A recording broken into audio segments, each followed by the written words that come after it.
Prime Minister set in place ethics rules for his own ministers to follow in his document called Open and Accountable Government that forbid the kind of cash for access fundraisers that they're involved in. In fact, the Prime Minister is also involved, and he's violating his own ethics rules. Mr. Speaker, what kind of an example is the Prime Minister setting when he can't even follow his own rules? Prime Minister. For over a year now, Mr. Speaker, the members opposite have been criticizing this government regularly for engaging with Canadians too much, for being too open and accessible, for consulting regularly with Canadians and demonstrating, quite frankly, the most open and accessible government this country has ever seen. We, of course, follow all the rules and make sure that where we engage with Canadians, we are listening to them in the most positive and respectful way possible.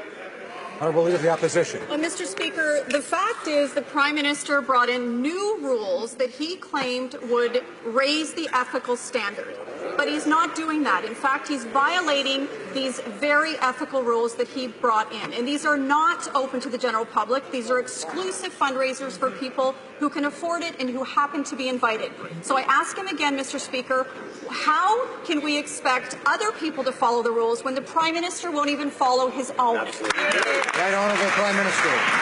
Mr. Speaker, as the member opposite Wells knows, I spend a tremendous amount of time working hard for Canadians right across the country, meeting with them, meeting with crowds, meeting with individuals, listening to consumer groups, listening to small businesses, engaging with Canadians right across the country, and I will continue to, as will our ministry, the members of our cabinet. The Finance Minister has embarked on unprecedented levels of public consultations to make sure that we are responding to the very real challenges that Canadians are facing. This is why we did things like raise taxes on the wealthiest 1% and lower them for the middle class. These are things Canadians wanted. The Honourable Leader of the Opposition. Well, Mr. Speaker, unprecedented is one word that I could use for these very exclusive fundraisers. These invitations are completely hidden from the general public. They all feature a cabinet minister as the star attraction. But worse, they are being hosted and attended by insiders and lobbyists who want something from the government. The Prime Minister can put an end to this problem today if he wants to.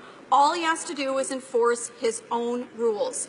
No cash for access fundraisers, no preferential access to government. Why doesn't he just stop doing this? The Honourable Prime Minister.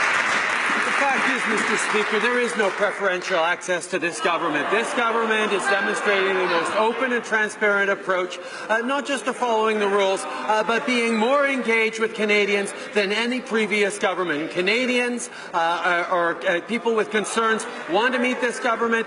We are consulting, we are engaging, we are, quite frankly, constantly receiving criticism from the other side of the aisle that we are spending too much time listening to Canadians. Well, the fact of the matter is, the listening to Canadians is what is allowing us to deliver for Canadians, as we have been doing for the past year, as we will continue to do.